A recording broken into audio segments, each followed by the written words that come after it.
With just a few days until Christmas, the 12-foot pine tree in my parents' mansion glittered with Swarovski ornaments, casting a beautiful glow over the snowy landscape of Maple Avenue.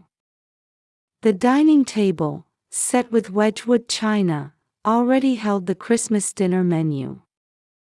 I'm Jennifer Miller, a real estate agent in Greenwich, living with my husband Michael and our 6-year-old son Tommy in a new residential area about 15 minutes from this affluent neighborhood. Michael earns around $70,000 as a middle manager at an IT company. While we're not wealthy, we've built a happy home together. Tommy, who attends North Street School, our local public elementary, is a bright and honest child, popular with his classmates. Influenced by my mother, who was a high school teacher, I'm passionate about education. Helping Tommy with homework and reading together has become my cherished daily routine. Every Sunday, our family attends dinner at my parents' home, Robert and Margaret's. My sister Elizabeth is married to a cardiac surgeon, my sister Catherine is a lawyer, and my youngest brother William is a university professor, all marriages my parents proudly consider suitable. My parents' white Victorian mansion, built in the 1920s, stands as a symbol of Greenwich's history and tradition. My father, a retired investment banker, and my mother, influential in Greenwich's social circles, maintain a facade of charitable work and are pillars of the First Presbyterian Church. We siblings share the responsibility of caring for our aging parents. Elizabeth manages priority appointments at Greenwich Hospital. I handle contracts and maintenance with Heritage Home Maintenance. Catherine provides legal counsel for wills and inheritance, and William manages the investment portfolio. But lately, Tommy has been reluctant to visit his grandparents. "Mom, do I have to go to Grandma's house?"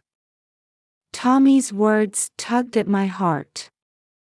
While my parents eagerly encourage expensive lessons and give lavish birthday presents to their other grandchildren, they maintain a cold attitude toward Tommy.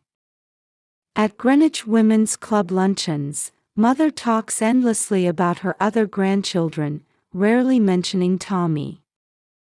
Our brick house may be modest compared to my parents' mansion, but this modern colonial home that Michael and I chose together is filled with the warmth of family life.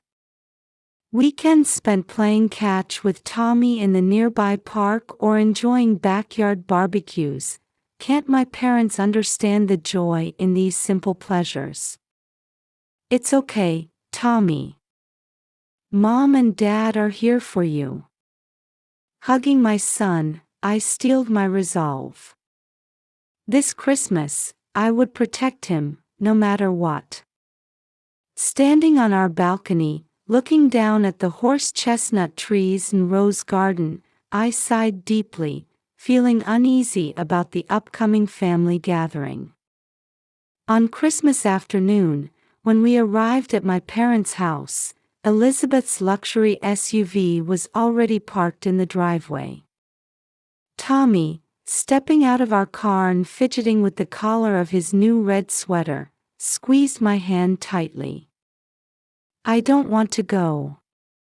"It's all right, Tommy. I'm sure Santa has brought you something wonderful." Michael gently pushed our son's shoulder as he spoke, though I could hear the tension in my husband's voice. Opening the heavy front door, we were enveloped by warm air and the aromas of roast turkey, cinnamon, and pumpkin pie. The 24-pound butterball turkey was already browning nicely in the oven. "Jenny, you've finally arrived." Mother appeared in the foyer, wearing a white cashmere sweater and gleaming pearl necklace. She barely glanced at Tommy, giving only my cheek a light kiss. You're late. Elizabeth's children are already here. From the living room came the excited voices of my nieces and nephews. Under the 12-foot Christmas tree lay a mountain of presents decorated with colorful ribbons. Elizabeth's twins were playing with the latest gaming console, while Catherine's daughter was studying programming on her new tablet. "Merry Christmas, Patricia," Father called out, scotch in hand. Here, I was always called by my maiden name, Patricia. He still refused to acknowledge my married name, Miller. "Tommy, come here." Elizabeth beckoned. My sister treated Tommy as kindly as the other children, but today there was an apologetic shadow in her eyes. That sweater, did you buy it at Target?" Mother looked Tommy up and down with a sarcastic tone. Yes, it was a $25 sweater from Target. But Tommy had been so pleased with this red sweater. As dinner time approached, the house filled with energy. William provided intellectual conversation befitting a young professor, Catherine shared interesting stories from her law firm, and Elizabeth's husband explained the latest medical technologies. My parents listened with satisfied expressions. However, when Michael began talking about his work, Father merely grunted, and deliberately changed the subject. When Tommy tried to share stories from school, Mother interrupted with, "Let's save the children's stories for later."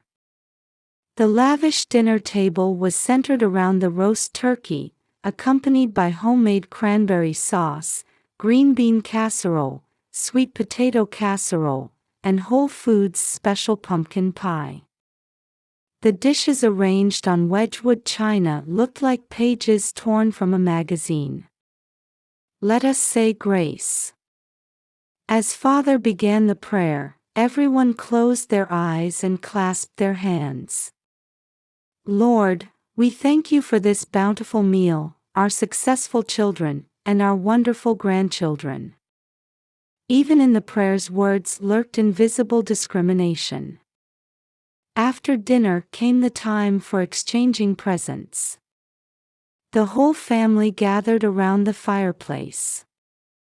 First, Elizabeth's children.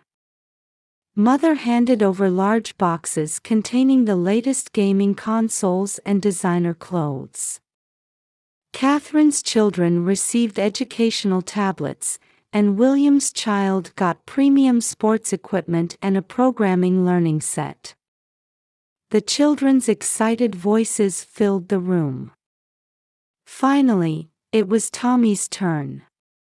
"Here, Tommy. Your turn." Mother held out a small box.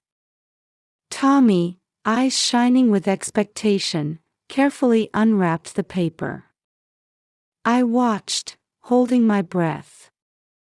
When he opened the box, it was empty. "He doesn't need anything." Mother smiled maliciously. The room's atmosphere froze. Large tears began rolling down Tommy's cheeks. I glared at Mother for a moment but said nothing. No words were necessary. I silently stood up, embraced my sobbing Tommy, and left the room. Michael wordlessly followed. Behind us fell a heavy silence, and I heard Elizabeth's small sigh. As we headed toward the entrance, I caught sight of the family photographs on the wall. They showed a seemingly happy family, but now it felt like a lie. Outside, snow continued falling quietly. The Christmas decorations on the houses gleamed somewhat emptily. In the car's rearview mirror, I watched my parents' mansion grow smaller. In the back seat, Tommy wiped his tears with the sleeve of his new red sweater. Hey, Tommy. Michael spoke gently while driving. Daddy and Mommy love you very much. That will never change, no matter what Grandpa and Grandma think. The next morning, before dawn, my smartphone began buzzing incessantly. The family group chat was overflowing with words of anger and sadness. What happened last night is absolutely unacceptable. Elizabeth's words appeared on the screen. Our parents' actions constitute clear emotional abuse. As a lawyer, I cannot overlook this. Catherine's professional opinion. I would never treat even my students this way. Even William, usually calm, sent an uncharacteristically emotional message. Then, responses from our parents. Patricia's choices led to these results. This is what happens when you marry someone with such limited education. As I stared at the screen, Tommy slept exhaustedly beside me. He had woken several times from nightmares last night, eventually ending up sleeping in our bedroom. The siblings gathered at Catherine's law office. From the high-rise windows in Manhattan, Greenwich's cityscape appeared hazily in the distance. Let me first explain from a legal perspective. Catherine began, opening her laptop. Discriminatory treatment of grandchildren by grandparents can, in some cases, be subject to legal action. But that's a last resort. Elizabeth maintained a doctor's calm expression. What we need now is effective sanctions against our parents. William stood at the whiteboard, listing out their current support system. I've calculated the impact on our parents' lifestyle if we stop all Sunday dinners, medical transportation, and home maintenance management. William showed his spreadsheet. Our support is what has allowed them to maintain their luxurious lifestyle. Elizabeth sighed. I wonder if they even know we've been paying their Greenwich Country Club dues. We've been the ones really supporting the church charity events too. Catherine added. That afternoon, we put our concrete action plan into motion. First, Elizabeth contacted our parents' primary physician. I'm sorry, but we'll have to discontinue transportation support. Next, Catherine called the home maintenance company. We won't be renewing the regular maintenance contract. William instructed the investment advisor. Please remove my name from my parents' account management. The social media impact spread surprisingly quickly. In the Greenwich Women's Club private group, the Christmas party incident became the central topic. Longtime friends began cutting ties with Mother one after another. Changes were also evident in the church community, with our parents quietly being removed from charity event committees. Robert and Margaret seemed to have lost their way. The whispers of the church ladies spread quietly. Changes began appearing in the mansion itself. The roses went untended. Roof leaks were left unrepaired, and when the heating system malfunctioned, there were no contractors to call. Tax preparations started falling behind. Had our parents never realized that we had been handling all these practical matters for years? How's Tommy? Elizabeth asked worriedly. He's slowly regaining his spirit. I answered. Michael practices baseball with him every evening. The love around him seems to be healing him. My children want to play with Tommy too. Catherine said. Why don't we have a hot chocolate party at my house this weekend? The cousins enjoyed playing with Tommy purely, unaffected by the complex adult situation. The kindness of his cousins gradually helped heal Tommy's emotional wounds. On a snowy evening, I gazed out my window at the street. It had been days since we'd received any calls from my parents. Sometimes I wondered if this was the right choice. But every time I saw Tommy's smile, I was convinced our decision wasn't wrong. And shortly after the new year began, unexpected visitors appeared at our door. When I opened it, there stood my parents, looking unfamiliar. Mother's usually perfectly styled hair was disheveled, and father wore a worn cashmere sweater instead of his typical luxury suit. They both seemed to have aged rapidly in these 2 weeks. "Patricia, would you hear us out?" Mother's voice had lost its usual arrogance. I showed them into the living room, where Michael silently brought coffee. Tommy was playing in his room upstairs. The scent of breakfast toast still lingered in the house. Father spoke first. "The truth is, we're struggling to manage." From there, their predicament became clear. Their Greenwich hospital appointments were cancelled, preventing Father's regular checkups. Heritage home maintenance contract wasn't renewed, leaving house problems unattended. Tax preparations stalled, with late payment notices piling up. "But your pension." Mother broke down crying, interrupting my words. "It's not enough. We've been living beyond our means, keeping up appearances." Father pulled a bill from his wallet, a payment reminder from Greenwich Country Club. "Our friends have abandoned us, we've lost our place at church." Mother's makeup began to run. "Did you know?" Father quietly asked. "That we couldn't survive without your support?" "Yes, we knew," I answered. "But why Tommy?" At that moment, Mother's expression changed. It was a complex look mixing pride and regret. "I'll be honest."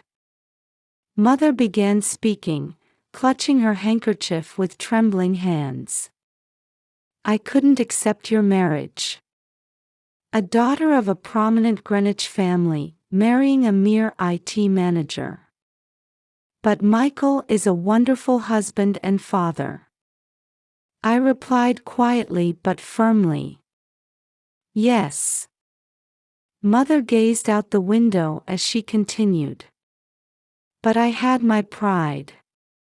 My position in society, my reputation at church, the eyes of my friends. So Tommy." "Yes. That child was proof of the marriage that betrayed our expectations. Every week at family dinner, seeing him." Father interrupted. "No, Margaret. That's wrong." Mother turned in surprise at Father's unexpected words. "We were wrong. Our vanity and pride blinded us to what truly matters." Father's voice trembled. "We maintained our luxury lifestyle thanks to your support. And we repaid that kindness with cruelty." Mother remained silent, gripping her handkerchief tightly. "We apologize." Father bowed his head deeply. "To Tommy, and to your family." However, Mother's attitude remained somewhat different. "But our social standing."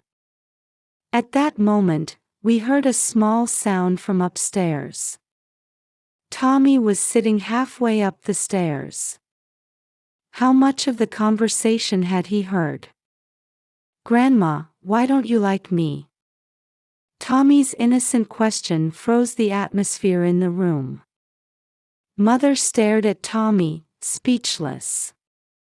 For the first time, true regret appeared in her eyes. I don't deserve forgiveness." The mask Mother had worn for years seemed to fall away. "But if you'll allow me." Mother's voice broke. "Could we start over? As a real family?" I silently watched Tommy. Should we burden a 6-year-old heart with such weight? But in my son's eyes, I saw something that adults couldn't see. "Don't cry, Grandma." Tommy came down the stairs and approached Mother. "I have my red sweater. I'll let you borrow it." At those pure words, Mother's pride completely crumbled. Heedless of her running makeup, she began sobbing openly. Father silently stood and walked to the window. Outside, the New Year's snow continued falling quietly. "Would you give us a chance?" Father's voice quivered slightly. I exchanged glances with Michael, who gave a small nod. "But there are conditions." I faced my parents. "You must truly accept Tommy and our way of life. Not for appearances or social standing, but from your hearts." My parents nodded silently. Change wouldn't come overnight. But from this day, a new chapter in our family's story was beginning. 3 months have passed. My parents' house on Maple Avenue no longer maintains its former luxury. Their Greenwich Country Club membership has lapsed, and Mother's cherished Wedgwood china set has been put up for sale. Weekly housekeeping services have been cancelled, and they now tend to the rose garden themselves. What is true happiness, really?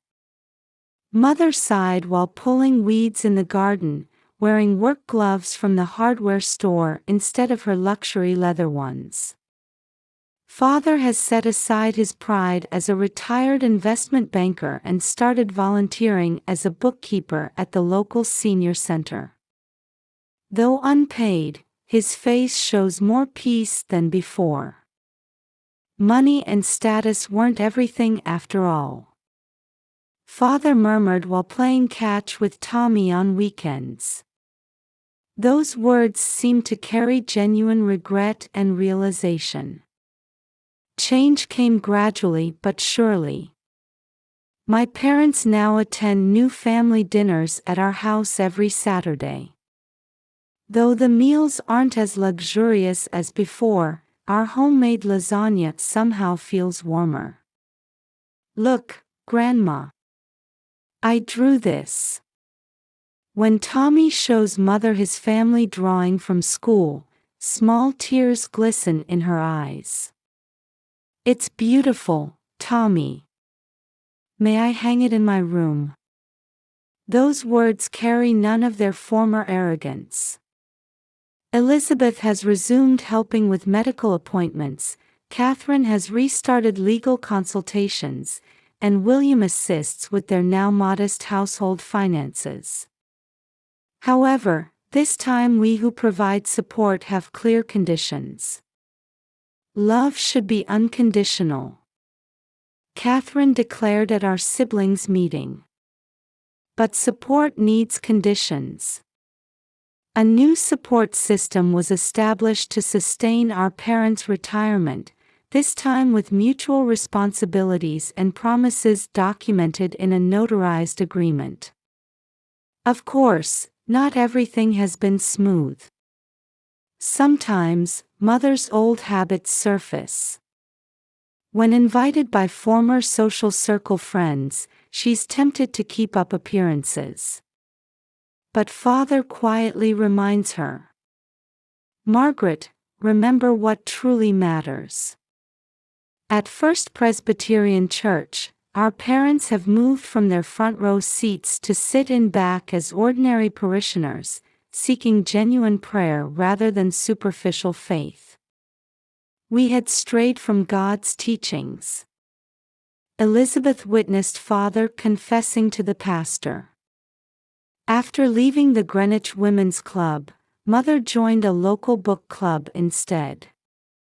There, titles and appearances don't matter. Just people sharing their love of books. I never knew such warm connections existed. Mother admits honestly. Changes appeared in their house too. Luxurious decorations have disappeared, replaced by Tommy's drawings and family photos. The Christmas tree changed from a 12-foot giant to a cozy 6-foot one. But the time spent decorating it together has become priceless. Maybe this is what true luxury means. One day, mother mused. Financial worries about retirement haven't completely disappeared. But for the first time, our parents are facing reality and choosing to live an honest, modest life. Now I realize how much we lost through our pride and vanity. Father's words mix deep regret with new hope. And the biggest change has been in their relationship with Tommy. Grandpa, thank you for coming to watch my baseball. When Tommy waves to father in the stands during his Little League game. Grandma, thank you for helping me with math. When he hugs mother after she helps with his homework. A child's pure heart had begun weaving new bonds, forgiving the adult's mistakes. A child's unconditional love was the greatest gift of all. Mother quietly wept while reflecting on the incident with the empty Christmas box. Our family is beginning to discover genuine happiness that money and status could never buy. It's not flashy or grand, but it's a warm, lasting happiness that reaches deep into our hearts. There will surely be more challenges ahead. Elizabeth says. But now we understand. We know how precious true family bonds really are. Outside the window, spring sunlight streams down. New buds are beginning to sprout on the horse chestnut trees lining Maple Avenue. In the dappled sunlight, I can see Tommy helping his grandparents tend to the garden. The box that was once empty is now filled with precious memories and lessons learned.